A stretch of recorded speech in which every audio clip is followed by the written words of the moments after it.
Hello, I'm Mark Simon. This is our live stream of election 2024.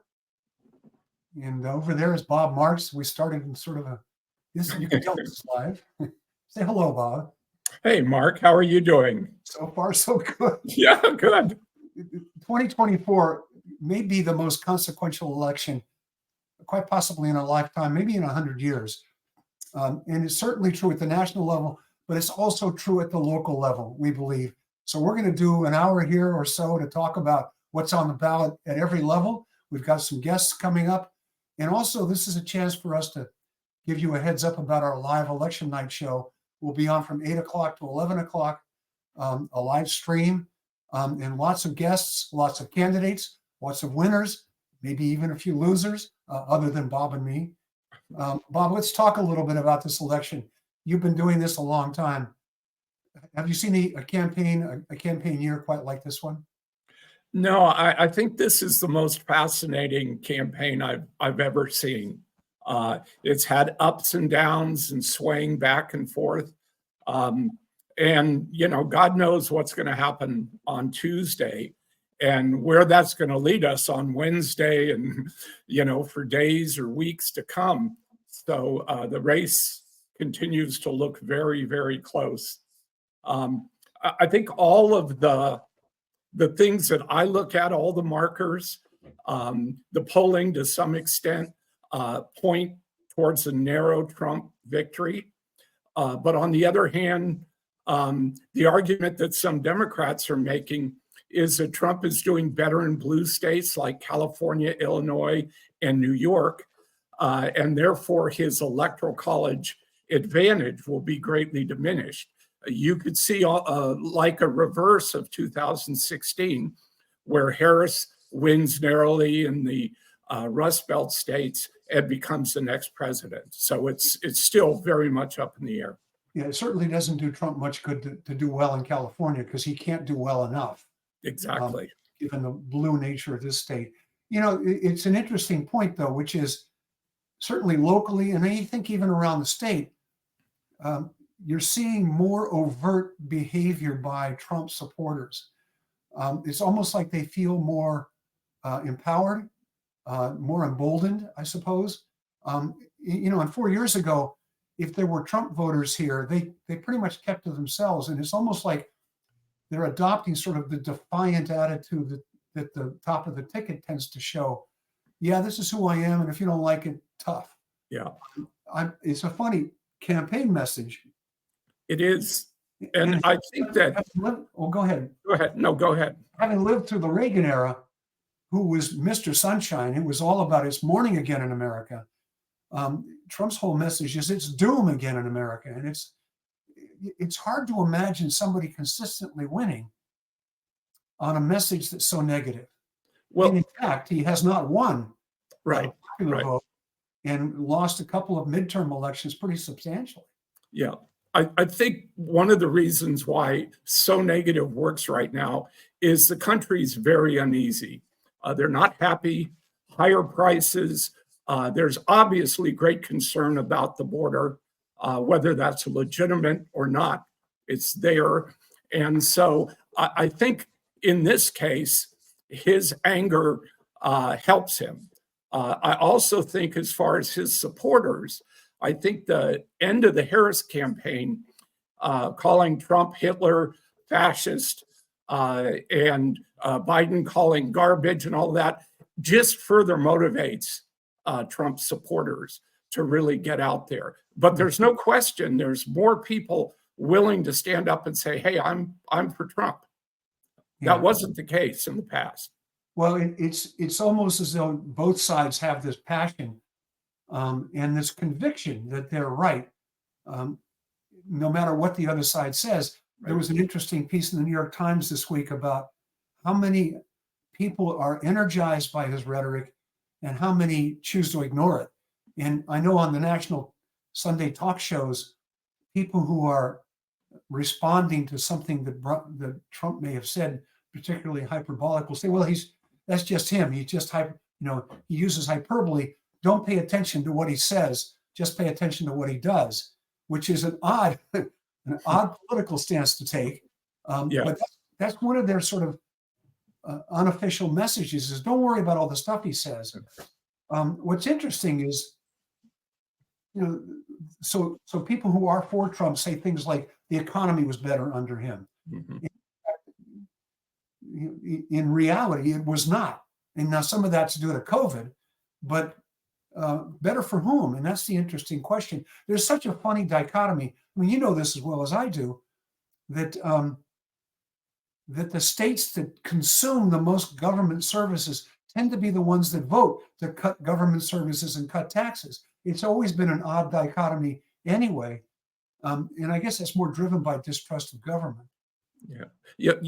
When people say about the economy, we're not talking about the economy. We're talking about prices. Right. And that's really, if Trump does win, that's really the dividing line and why he'll win. A lot of people who don't like Trump, I know people who have hated Trump since the first day he came down that escalator, but they're going to vote for him because they're concerned about Kamala Harris. They're concerned about the direction of the country. So it is an interesting situation. Rarely do you have people who really dislike a candidate actually voting for him. Well, and it's an interesting thing. You and I both know the way government works. It's unlikely that anybody can push the government and the country too far in one direction, with the possible exception of Trump, who almost performs more by sheer force of personality than even a particular. He really doesn't have a policy position. He doesn't have a policy philosophy, I should say. And on that note, we're happy to welcome on our old friend, our good friend, I should say, Michelson, who is the political science professor at Menlo College, in addition to dean of the School of, is it Applied Arts and Sciences? Have I got that right? Just arts and sciences. You can apply them or not. That's optional. Welcome. I should warn you, Bob has just projected and actually called the election for Trump already while you were. Yeah, I heard that. Yeah. Listen, you got a 50-50 chance, so place your bets. Yeah. It's so close. We're just talking about sort of the general nature of this campaign, certainly unlike anything we've ever seen, maybe the most consequential of our lifetime or beyond. What's your feel for this election, this campaign? Yeah, the stakes are huge. I'm not sure to what degree people really appreciate how different America will be if Kamala Harris wins or if Donald Trump wins. It's a crossroads election, and things are going to be very different depending on who wins. And given that the stakes are so high, it is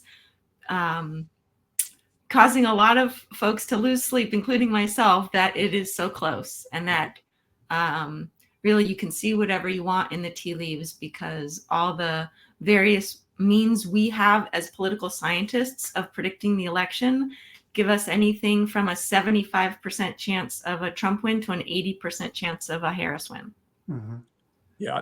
One thing that's true, Melissa, is there's more polling this time around than we've ever seen before, and it's all over the lot.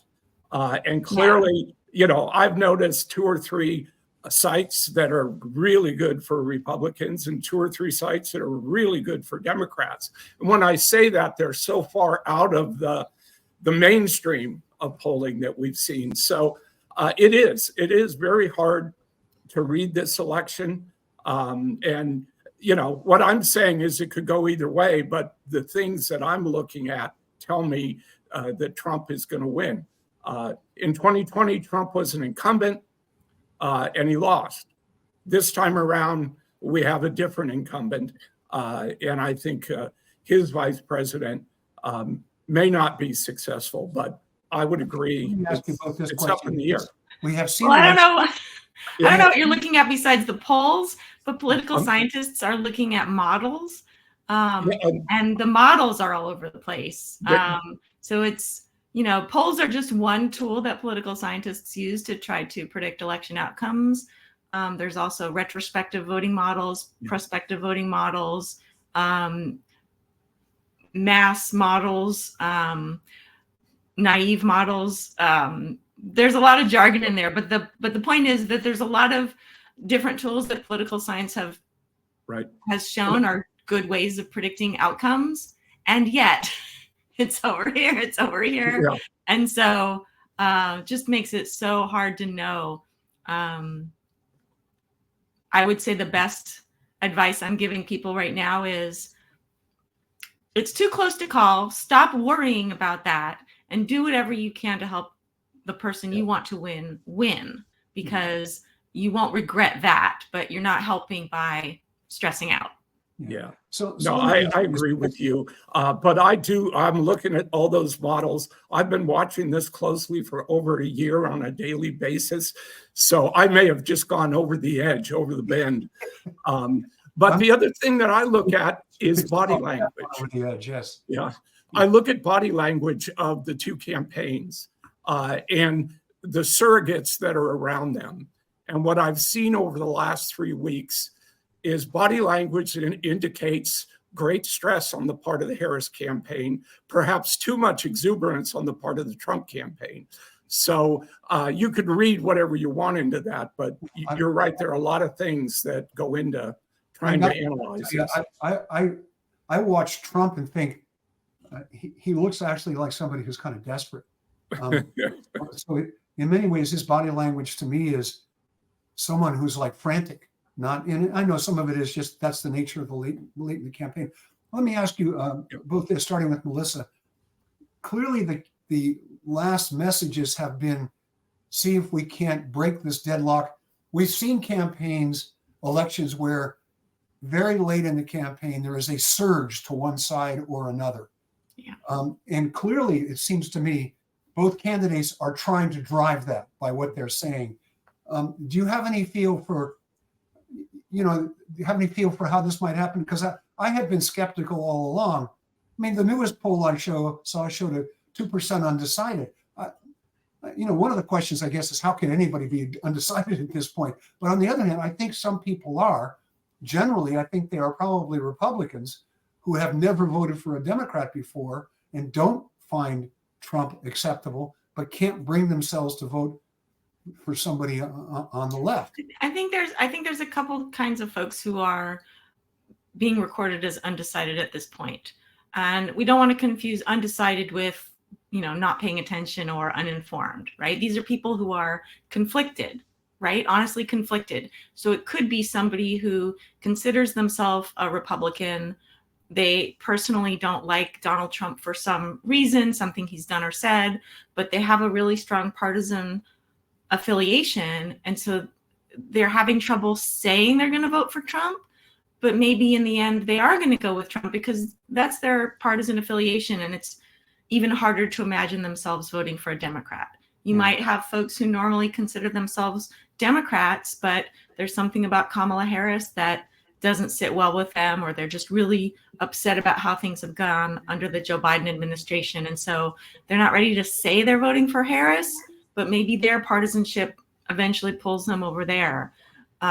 Or maybe you're a Republican who cares a lot about reproductive health. And so now you're considering voting for Harris because of the Dobbs decision. But again, your partisan identity is making that hard for you. So I think there's people that are going to fall both ways. They're the strongest predictor we have of vote choice, even better than asking people who they're going to vote for, is partisan identification.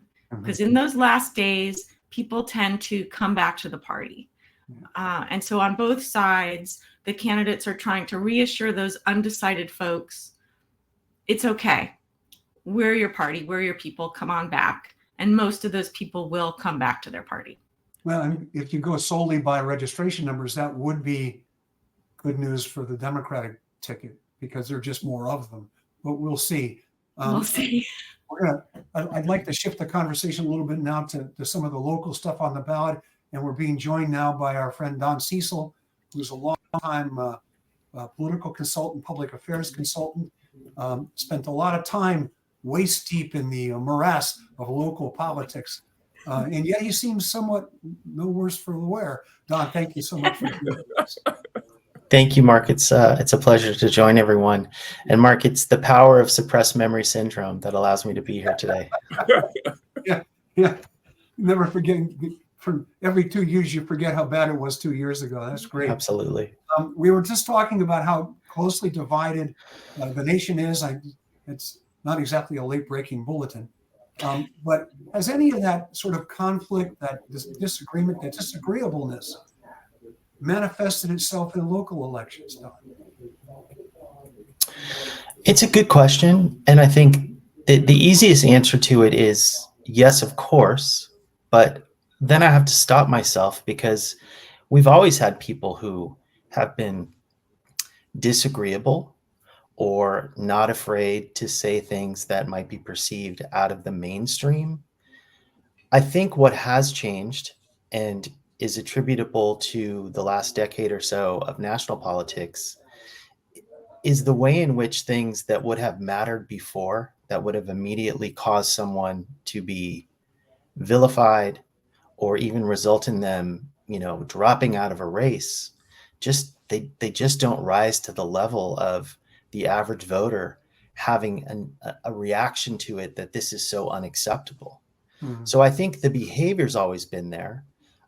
We can probably find anecdotal evidence that the behavior has increased, or people are running for office who might be a little bit angrier or a little bit comfortable sharing things that would otherwise have been unacceptable before. But it's the acceptance of the unacceptable that I think has increased in the minds of the average voter, unfortunately. Don, we're seeing, maybe it's inside baseball, but we're seeing a battle between what I'll call establishment Democrats versus progressives. Certainly, it's coming to the forefront in South San Francisco. And I guess the question is, where's all this headed from your perspective? Boy, right into the frying pan here with this panel. Bob, I think when I think about, the race that you might be referring to in South San Francisco, let's go back to November of 2020. And at every level, we had this unprecedented perfect storm of a global pandemic, of the murder of George Floyd, of the outrage that came with that murder and however many other unacceptable, unconscionable things, the rise of, the spotlight on equity and oppression. And you also had some candidates who were not comfortable campaigning in the midst of a global pandemic. So it was a perfect storm that brought some really interesting, mostly younger, mostly progressive voices to elected office in San Mateo County. Of course, we had James Coleman in South San Francisco, unseating a longtime incumbent. You had Lizette Espinosa Garnica in Redwood City, unseating an incumbent there as well, although that was the first time that race was in a district model. I think what I'm looking for 4 years later is, thankfully, we don't have a global pandemic. All of the oppression still exists, but it isn't manifesting itself on us all collectively watching a man be murdered on TV in front of us. Trump is back. So in those 4 years, how will these candidates do now that they're the incumbent? Will they run a good race? Will they raise a lot of money? Will they collect endorsements? And keeping with your example of what we're seeing in South San Francisco, I think I just saw a post on social media that James Coleman has the endorsement of the South San Francisco Firefighters Association. Like, talk about the establishment. Yeah. So when the outsider becomes the insider, how does that change things or not? Let's talk a little bit about these local races. We mentioned the South City race. What other local races are you particularly interested in seeing how they turn out on election night? How much time do we have, Mark? It's a busy ballot, isn't it? It is. It's a very busy ballot. And correct me if I'm wrong, but I think this is probably the busiest ballot we've seen because of the impact of district elections. Yeah, I agree. And what I find fascinating about district elections is, in some instances, it has led to more competition. And in other instances, it seemingly has led to less competition. that you would have a race in the city of Menlo Park go uncontested, and there's a single candidate who filed in a district, no one else filed, and they're essentially the council member elect. You have the same thing in the city of San Mateo. In San Mateo, you've got a hotly contested district election, and then you have another district where, the heir apparent to that seat does not have a challenger. Now, one can say that this individual did such a great job on an issue of such importance to the residents of that district. Why would they look anywhere else? But I don't have a clear sense of how district elections are really shaking out in San Mateo County or the Bay Area. In some ways, it has increased democracy, and in other ways, I think it remains to be seen. Well, I think you have to give these things time to filter down. If you're in a city that has only recently gone to district elections, and traditionally candidates have all come from one part of the city, which is now just one or two districts, it's going to take some time for residents in those other districts to see themselves as potential candidates. And so I think part of the reason we have these uncontested seats is that these are parts of cities where folks haven't generally been in the running to run for office. They're not from the right neighborhoods where they would have a shot at a citywide office. And so I think this is kind of the growing pains for the impacts of district elections. But it is disappointing when someone doesn't have a challenger. Nobody thinks that that's a healthy democracy when somebody runs unopposed. Well, you make an important point. It isn't just that they come from neighborhoods where they may not have been encouraged, even involved in prior, even in government, but they're also probably coming from communities where they weren't encouraged to think about running for office at all. That it was like, this isn't your place. The phrase we hear, it's not your turn, which of course is absurd. If you wait your turn, you can wait a long time. There are no turns. You take your turn whenever you want it. But so that's interesting, Don. You mentioned a couple of races. There's one race in San Mateo, plus there's Measure T, the measure that would remove some of the constraints on high density, high-rise development there. Any other races you're watching closely? Well, I think, Mark, just to tie up the district elections and how it's influencing what I'm watching, and then I'll answer your question. What I do think district elections have the ability to produce is incumbency remains an important factor in re-election and success, right? If you're the incumbent, there are inherent values and benefits that come with that. Being an incumbent in a citywide race is impactful. I'm interested to see how, let's stick with South San Francisco. So now that James Coleman, the sitting mayor of the city of South San Francisco, is running for election as an incumbent, but those districts are very small. And running in a smaller district inherently increases the value of what I just call sweat equity. So you still want to raise money, you still want to collect endorsements, you want to, do those traditional campaign elements and fund your digital buys and do your direct mail. But going from having to walk an entire city, knocking on doors or making phone calls, to 1/5 of that city just increases the power. If you're a candidate that has little funding or no funding, but you make the time to knock on every door 3 or 4 times and hopefully get that person to answer it once, there's real power in that interpersonal human connection. And I'm interested to see, is that going to benefit a challenger against an incumbent in whatever city that might take place?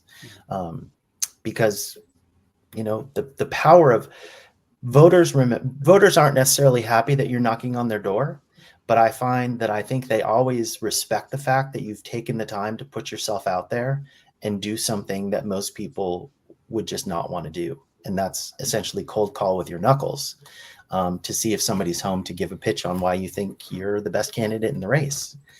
Well, you have all known candidates for whom campaigning in person has not necessarily been a positive result. But real quickly, because we want to move on to a next guest, but not that we don't want you to stick around, Don. But any other races that you think are going to be important or bellwether or upsets or interesting? I mean, interesting, right? Is I'm watching the Los Alamitos Elementary School District Board of Trustees. I'm watching lots of races, let's be clear, but to try to bring the obscure and interesting into this conversation. So we recently had a very high profile locally teacher strike. The teachers went on strike in the Los Alamitos Elementary School District. Now, this is a place that you think of as affluence, highly educated, great test scores. And I'm interested to see, does that strike benefit in any way the challengers of the current incumbents? Are people going to blame the incumbent school board members in some way, whether it's real, perceived, valid, or not, for that teacher strike? And does it benefit the challengers? Yeah. Well, Don has agreed to be on election night, so we'll closely track the Los Lomitas School District results when we do that. Thank you, Don, for being here. We'll see you election night, and I hope you have a good evening on that night. Thank you all very much. Thanks, Don. We're happy to now be joined by Jim Hartnett, former CEO and executive director of SamTrans and Caltrain. Before that, longtime member of the Redwood City Council and former mayor. Jim, I don't know if you've had a chance to monitor some of this conversation, but the same question goes to you. Let's start with the question about district elections and how that plays out in this particular cycle. Well, first, Mark and Bob, I want to say congratulations on the game and coming back. Looking forward to your election night and your regular series of the game. It's going to be great for the community. Thank you. Yeah, district elections, I'm not a big fan of. I agree with Melissa. It's going to take time to see how they turn out.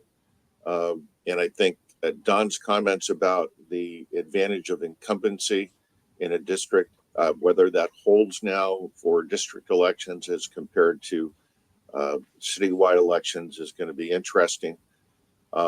Redwood City is a 7-member council. 4 seats are up. 2 of the districts, there's no contest. And one of those seats is held by a very solid person who was originally appointed to the council because someone got elected and left before the end of his term. Interestingly, that person who got elected and left before the end of his term also ran uncontested in his district. And he moved to that district in order to run. So it's pretty interesting. Shenanigans, political shenanigans. Well, good for him. He was interested in doing it, but his commitment to the district was pretty thin. His commitment to the city was pretty thin. And I think, I just hope that over time things balance out, that there will be contested elections in each of the districts in the normal course. I'm a fan of uncontested elections when I'm the candidate. And then it's nobody else's turn but mine, right? So, but there's real power in contest. It creates more attention, focus, and better policy. But, it's upsetting to me in Redwood City where we have 4 seats up and only 2 are being contested. And it's going to be a good test on the incumbency issue. 1 is being contested with the sitting vice mayor, an opponent who ran against her last time in a 3-person race. And so that's going to be very interesting. They're both, I know, working very hard in their campaigns. I think there's a lot of shoe leather that's going into the running. I don't think money is an issue in it. It's not an issue of mailers. I think it's an issue of, Don had talked about, is really the sweat equity. And that's going to be interesting.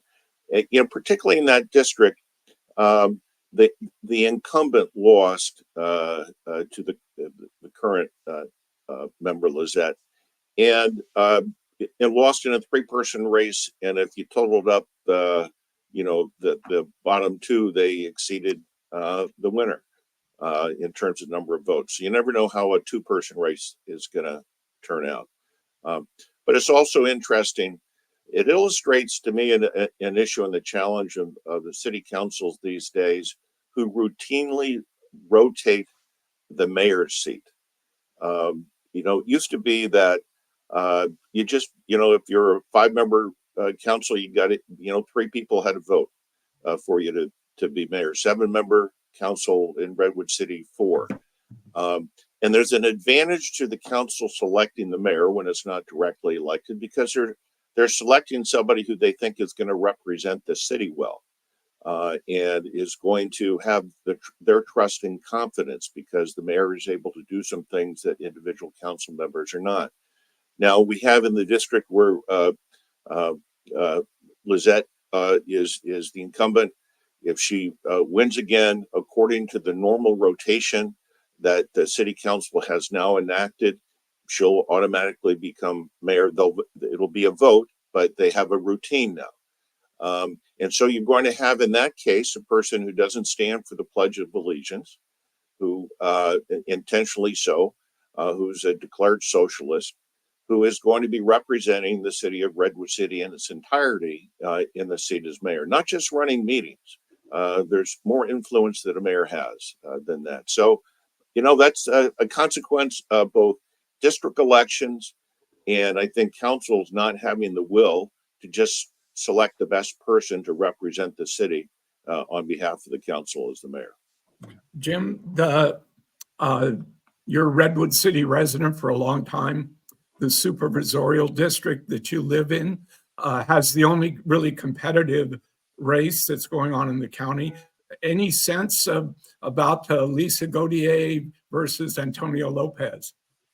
That's a great question. And, I'd like to revert back to what Melissa said. I don't know, it's Come on, go out on a limb, make a prediction. Yeah, they're both working very hard. In the traditional sense, based upon how the June, the prior ballot went, Lisa was far ahead. She didn't get 50% plus 1, which if she had gotten that, she would have been in just as Jackie Spear did in her district, and would not then have had to run in this November ballot.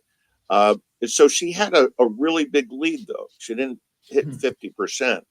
But now that it's down to 2 people, and Antonio, her colleague on the East Palo Alto City Council, has an exorbitant amount of money. He's apparently using it effectively. I get lots of mailers from both of them. And he's riding the wave of progressivism, and Lisa is looked at more as an establishment candidate. If you look at the endorsements that each of them have, Lisa's tilted towards what you call the establishment. But in traditional terms, neither one of them is, and Lisa is not a right-wing person. She's a moderate to, left-leaning, and Antonio's considered, I think, left, but neither one of them is widely crazy. So in terms of the difference between them, whichever one took the seat, there'd be differences around the edges probably. And Antonio may have higher ambitions. He's not had a job yet. He's a PhD candidate. He got in the city council as, with his life experiences, he's a very interesting person. But one would expect that his destiny, perhaps in his eyes, is beyond the Board of Supervisors. Can I circle back to the conversation about rotating the mayors? Because yes. I hear what you're saying about how that maybe doesn't work out great in certain ways. But, let me play the devil's advocate, at least, to argue for why I think it maybe is a good idea, which is related to the whole point of district elections, right? So if you're from a particular neighborhood that has tended not to have much of a voice, and folks from your neighborhood never got elected in at-large elections, but now finally with district elections, your community has a voice, has a seat.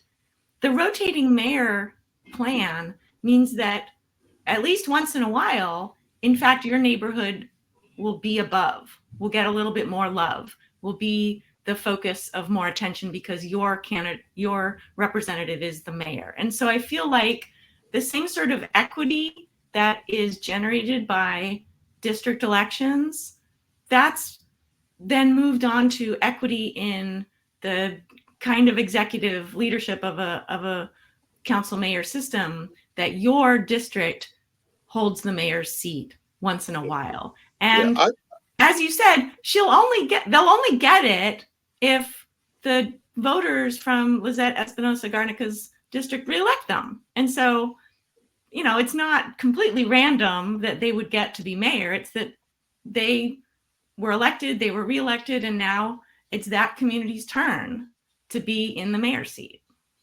Yeah, I recognize that argument. I think it's a great argument. I just don't think it holds water. I think you need to earn it. It's not a question of equity as to who becomes mayor. I think you should earn it. First of all, in Redwood City, 6/7 of the people will not have had a chance to vote for you because of district elections, in 7 districts. And so when it's a 5-member council, 80% of the populace doesn't get a chance to vote for, all the other candidates. And so, it's not equity. It's who is going to represent the city best. And it kind of the councils, you look at it as kind of the republic. You have 7 or 5 members who represent the whole city and are exercising their wisdom in terms of who they think of their colleagues would best represent the city as mayor, best conduct the meetings, best work with city staff, best work with all the stakeholders, and do you proud. And so, earn it. What's the matter with that? Well, it's worth noting when you're mayor of a city here in San Mateo County, there's a council of mayors that meets and makes appointments to a good number of countywide and regional boards. So there is a difference, and it's one of the interesting challenges that still hasn't played out with district elections, which is how parochial will they be? Balkanized is a word I believe I heard just this week. And how much will they understand that their responsibility is to represent the entire city? And in particular, when you're mayor, that's sort of almost forced on you. And I'm not saying I agree or disagree. I'm happy to see the two of you battle this out, but it is a different position because of that. And the expectations are, when people are unhappy about a street light going out in their town, on their street, they call the mayor. They don't necessarily call the person who represents their district. So it's a different responsibility. We're going to leave that further debate for election night. Jim Hartnett, thanks for being with us. Jim will be joining us on election night as well. Thank you for your time. And I want to mention again that we will be live streaming from 8 to 11 on election night. Bob, Melissa, and I will be there along with the guests you've seen already, plus a host of other people. Brought to you by the San Mateo Daily Journal, the Almanac, and Redwood City Pulse. So if you don't get tired of us now, you'll have a chance on Tuesday night. Speaking of which, we're happy to welcome on a couple of people who will be guests on election night as well. Julie Lynn, who is leads the San Mateo County Central Labor Council, who's joined by her close advisor and confidant, Cassidy. Hi, Cassidy. Thank you for being with us. Did you have a good Halloween? What were you dressed as for Halloween? Oh, you may be muted. You need to check that.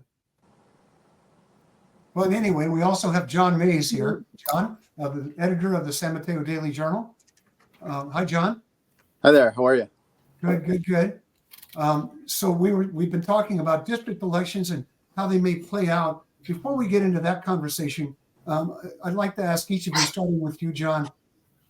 What are the races people who may not know, John writes all of the endorsement editorials for the Daily Journal. So he has interviewed virtually everyone. And if he hasn't, Julie has, because the Central Labor Council endorsement is a critical endorsement if you're running for office.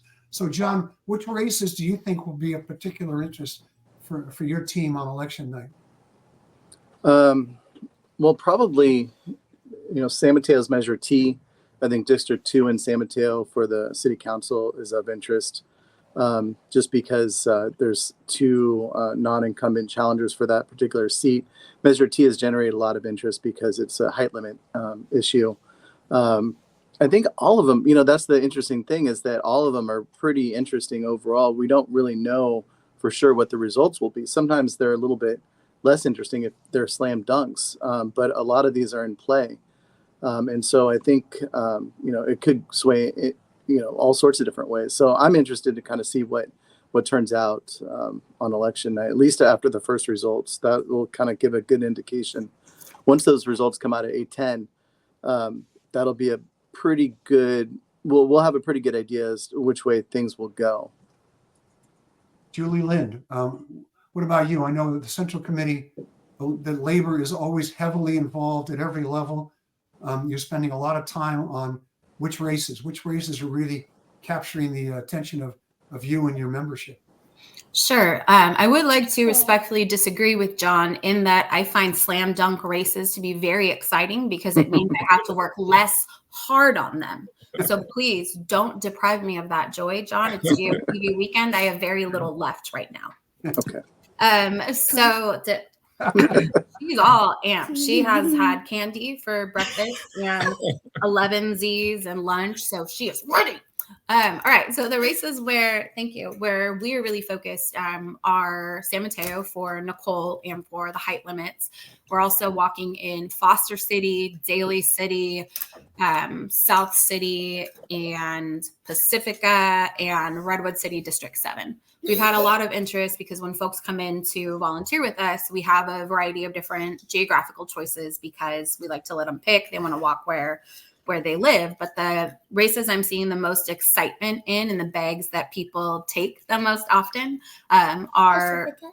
People take Pacifica because Pacifica we're walking for both our council candidates and for other candidates up the ticket. But no, folks are grabbing a lot of bags for Nicole in District 2, and a lot of Daly City is going out, and South City in D2 and 4. Folks are excited about those. Those are the bags in the lit that I'm moving the most rapidly.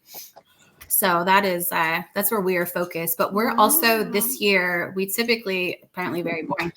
So we typically just do the physical field, the phone banking and the precinct walks. This year we were a little bit different. We did the precinct walks only. The phone banking we did pushes into congressional swings in partnership with our labor federation. But we also did a whole heck of a lot of independent expenditures, which is not something that we've done in the past. We've done one or two. This time we did between mail, text, and robo, we did, maybe 30. So we're trying to counter the volunteer fatigue, which is my kind and political way of framing it. We're trying to combat the volunteer fatigue and also what seems to be the voter fatigue of having conversations with strangers at their door or via their cell phone, to really try to push out information in whatever way we can to talk to our community about who these candidates are and why working folks are supporting them. You mentioned IEs, independent expenditure committees, which are, at least in theory, operating entirely independent of a candidate they may be supporting in one way or another. John, let me ask you about that, because we saw the emergence of IEs, it seems to me, at the biggest level ever in this county in a number of races. I've written in my column about the Committee for Jobs and the Economy, which is basically backed by the oil companies, and they've been heavily involved in the race for supervisor, also in the race for a seat in Belmont, because they're trying to oust an incumbent there who took some votes on regional air quality boards that they didn't care for. Have you seen this yourself, and are you concerned about the increasing influence of outside money or independent money, John? I don't think it's anything new. We've had independent expenditures on a number of different races over the years. I think the oil companies is an interesting wrinkle to it, and it's definitely new. And that's the I guess could be an issue, is that you're talking about a district election in Belmont, and they're involving themselves in that because of a regional board that one of the council members is on. That's a little bit concerning overall. But I think, we've had it in the past, especially with rent control and rent control candidates or people who support rent control, the California Apartment Association and SamCAR, San Mateo County Association of Realtors, and their California affiliate got directly involved with a lot of this stuff. And so I think overall it's I mean, it could be, that's just how it is, right? Everyone it's the First Amendment. Everyone has the right to do that. We've seen labor over the years get involved with, with flyers and things like that. And that's just, I think people, when you're talking about labor versus oil, big oil, right? I think people trust local labor leaders a little bit more than big oil companies. And so, if you're reading it and you say, okay, this is what labor does, or the Democratic Party or whoever else, it kind of makes a little bit more sense than oil companies getting involved in a small district election. But that's why the oil companies are running it through a PAC with a different name. Because if you get a mailer that says sponsored by, whatever. Citizens for a Chevron. Responsible Future or something. Right. Citizens for a Responsible Future. That sounds way more like somebody I want to listen to than, right. Whatever, Pennzoil. So yeah.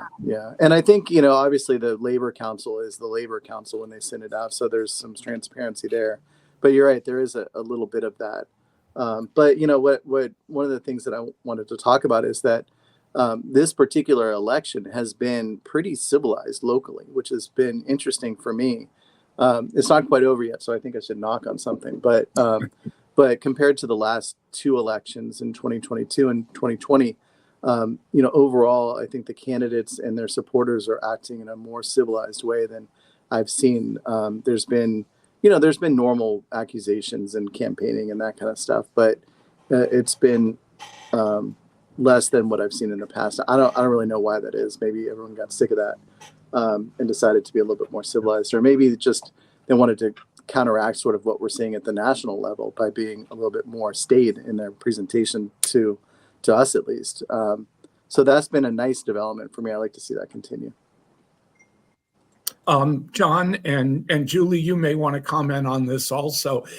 Your paper had a front page story a few weeks back about pretty alarming increase in crime in San Mateo County, the largest increase in violent crime in decades, and in really large numbers of residential crimes, retail thefts, things like that. Is that something that's come up in either, John, your interviews with candidates, or Julie, as you talk to people? Is that an issue out there? I mean, I think it is overall. It's not the primary one, but it's one of them. And just to be clear, the story you're referring to wasn't necessarily about the rise in crime. It was about the changing of attitudes about crime since 2020 to now. And we used some statistics that we had gathered for a previous story on retail theft and how it was on the rise. So, I think it is, public safety is generally a little bit more the forefront than it has been in the past. I think, but I think 2020 was a little bit different in that there was a huge amount of interest in social justice changes. And I think that it was more of a discussion point. It was definitely in the top 2 issues versus the top 5. But I think it still matters to people. Public safety is sort of, you feel it. If you're a victim of it, of a crime, you feel it a little bit more intensely. But it's definitely still resonating with people. Julie? And that is a big issue for us. And it's one that did come up in our interviews because there are a lot of misconceptions around retail theft, and also there's short-sightedness about its implications. So we saw an uptick in retail theft during COVID, largely as a byproduct of people weren't working. It was hard. People were taking desperate measures to care for themselves and their families. Baby, I need you to turn that down. But now retail theft continues. There's state legislation that has changed that makes the threshold for crime a lot higher. So you see this retail theft occurring more strategically to stay below what that threshold is. I can't remember offhand. For whatever reason, my $950 from Prop 47. So it's something like that. But sometimes it's people that are committing crimes of necessity, but that's really rare. It'll be this crew of high school kids with their backpacks running through. But in a lot of ways, it's like it sounds overly dramatic, but it's like an organized crime ring. Mhm. These are retail, I'm going to call them goon squads, but these are organized groups of individuals that are going to our retail and grocery agencies or entities, hitting them and taking the stuff, because the security guards there are not going to chase them. Most companies have no chase policies, or people are cuckoo. I don't want to chase them because goodness knows what they're carrying. And you have that perpetuating, and that's leading to store closures. Not only is it dangerous for the people working in the store and the people shopping in the store if you have this crime occurring, but it's also, there have been a lot of stores in the like grocery and retail arena that have had to close down because of retail theft. They cannot make enough money to offset what is stolen from them every day, and they're closing down. People are losing jobs because of retail theft, and how active these squads of people that have made this their mission are, and how successful they are. Because law enforcement, relative to public safety, law enforcement is out doing what you traditionally think of as law enforcement policing. And they're not going to be just hanging out in the Safeway parking lot every day, making sure nobody does a smash and grab. So there's no really good answer to how do you combat retail theft. There's been some legislation at the state level that will help, but the candidates themselves, the best, for lack of a better term, answer was folks who had talked about, we are creating a special like study group within our police department. Our council is looking at ways to increase law enforcement presence, or to create other opportunities to work with law enforcement and with the retail unions to figure out how we can operate within the current environment and to really address and try to mitigate this. Let's talk for a second. We referenced the independent expenditures by the other companies. There's, I think, probably a general consensus in this county that they don't want oil drilling off the coast. I mean, was a ballot measure many years ago that essentially banned any oil drilling related facilities being built on the coast side. But there is sort of a pledge that I think a lot of people have to take to get the Democratic Party endorsement, which they say they will not accept oil company money. How much of that do you think has resulted in these independent expenditures? Is that this is the only way for them to get into the game, since they can't give directly to people? John, what do you think? Oh, is that for me? Yeah. Yeah, I don't know. I have no idea. Honestly, I don't know. If people looking, it's possible, right? Like you put a rock in a river and the water goes around it. So, yeah, it is possible that would give a rise to it. But I think it probably would have happened anyway in this particular race because of some of the decisions that one of the candidates is making at the regional level. And it's a full-on fight, it's an existential fight for oil companies. So I think it would have happened regardless if there's only so much you can give to a candidate, right? But you can spend as much as you want as an IE. So I think it would have probably happened regardless. Let me ask you real quick. We were discussing this earlier in the show. Perhaps you heard us. Is the jury still out on district elections and how they manifest themselves? Are we still at a wait and see, or do you think? Yeah, I mean, I think it's not a perfect vessel, right? I understand the intention of district elections was to provide more opportunity for people of different backgrounds to run, and I think in that respect it's worked well. But there are some flaws, I guess, or some things that happen that long-term incumbents get out. You have two incumbents running against each other, but that's just sort of how it is, right? And so we just deal with that. But I think it evolves in time. People sort of figure out how to evolve in the right way. I think what may happen, what I would like to see happen, is having district elections with an independently elected mayor. So there is someone who is sort of the go-to person who touches on all the districts. I mean, because the quality of council members varies, right? So I would hate to have the idea that, my district representative, say I didn't vote for that person, or I didn't support that person, or that person somehow became distracted and no longer interested in helping constituents, it would be difficult for me or anyone else in that district not to have someone else to go to. And so having a independently elected mayor, I think, provides the best of both worlds. And I kind of see that as a interesting hybrid. But as far as getting more people involved and engaged, I think it's good. The one problem that I saw in this particular election is that you can have 5 candidates running for 2 seats, right? And say in one district you have 2 very good candidates, and in the other district you have maybe not so much. And so if it weren't for district elections, you'd want to endorse those 2 in that one district, but you can't. So you pick one, and then maybe you endorse one that's not quite as good. So that's sometimes a situation where it's a little bit unfortunate. But on the other hand, just for every instance of that, you get someone or a group of people who would never have had a chance to engage in a citywide election or be successful. And so in that way, you get a more balanced council overall with different perspectives and different experiences. And some of the decisions and policy changes that the council comes up with reflect that representation. I think overall for our society, that's a positive. I have to say, the level of quality in the candidates earns my award for the day as the most diplomatic statement you can say. I'm known for that at times, right? As the political scientist, I need to jump in and say switching from council mayor systems to strong mayor systems is a huge change to a city's charter. It's a shift from legislative dominated governance to executive dominated governance in a city.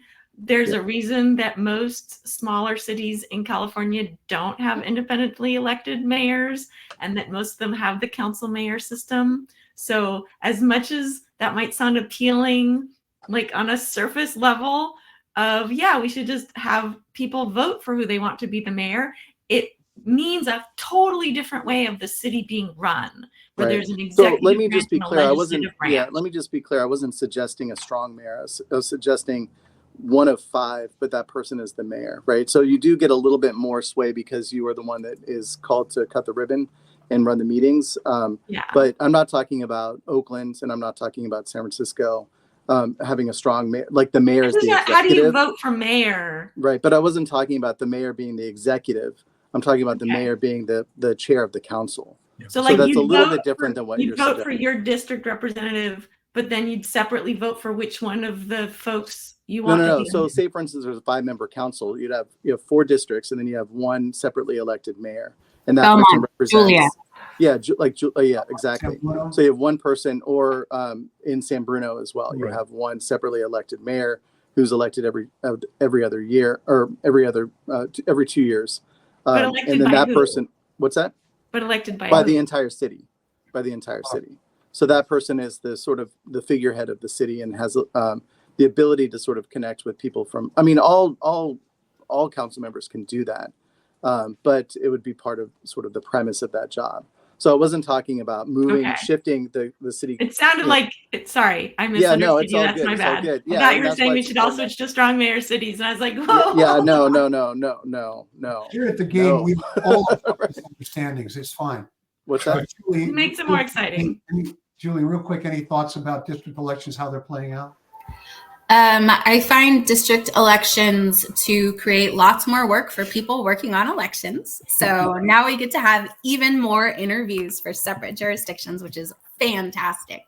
But I agree with pretty much everything that John said. I agree with having the Belmont, the San Bruno setup. You have the different districts broken out. You can work to ensure the entirety of your city is represented, but you also have somebody, even though all of them are charged with governing for the entire city, they tend to defer to their little baby fiefdoms. So if you have a direct elect mayor as well, at least you have somebody who remains continuously focused on continuity, though we do lose the amusement that often comes locally from the rotating mayor system. So John, that might negatively impact your readership if we had directly elected mayors everywhere. So just want to caution you. I would like government to be less entertaining. The Right. same. But with the district elections, I think we need more time to see how they end up truly rolling in, because to John's point, yeah, it has created in a lot of places more diversity in candidates, because it's easier to walk a district that is a quarter of the city versus the whole dang thing. But then you have the problems where, okay, in just for purpose of argument, District 2, there are 3 great candidates. All of them would be wonderful. In District 1, nobody wants to run. So the political gadfly has stepped up and is unchallenged, and yay, you win. So there are still, I think, some kinks in the system, but the overarching goal of increasing representation, both geographic representation and ensuring our elected bodies are truly representative of our electorate, I think that the intent is good and the goal is important, but the execution is still pretty wobbly. Yeah. John Mays of the Daily Journal, Julie Lind of the Central Labor Council, thank you for being with us. We will see you also on election night, but thank you for your time today. We'll continue to thrash out the district election between now and election day, I'm sure. Those are our guests. Any parting thoughts about the election, Bob? Yeah, I have one. On election night, we're going to have Congresswoman Anna Eshoo. We're going to have Congressman Kevin Mullen and Congresswoman Jackie Spear all on the show, along with Sam Liccardo, who's running to replace Eshoo. So it's going to be, I think we've got about 22 guests that are going to be on. And so it's something that I think people want to tune in. Star-studded extravaganza. Yeah, Can't wait. The lovely and talented Melissa Michelson will also be. that's right. Set lower down on the billing, but I'm looking forward to it. The rose among the thorns is what I would think. It is. We will be live election night doing what we're doing here, but with more guests and with results. We'll be following a long list of elections, because this is the only place that's going to focus solely on what happens in San Mateo County. And we'll even talk about the presidential race because it'll be irresistible. But we have, as Bob mentioned, dozens of guests coming on, people who are running for office. John Mays, Julie Lind, Don Cecil, Jim Hartnett will be on, members of the Board of Supervisors, and many of the candidates, some of whom are willing to come on even if they don't win. So that says something. I'm not quite sure what. But we will be here, brought to you by the San Mateo Daily Journal, Redwood City Pulse, and the Almanac. So that's it for us here now. I want to thank our friend Frank Bravo for being our producer. Thank you, Melissa. Thank you, Bob. I'm Mark Simon. I'm Bob Marks. And that's Melissa Michelson. You're watching a live stream of the game. Thanks. Preview, See you on Tuesday. and we'll see you on Tuesday night. Okay. Thanks. Bye.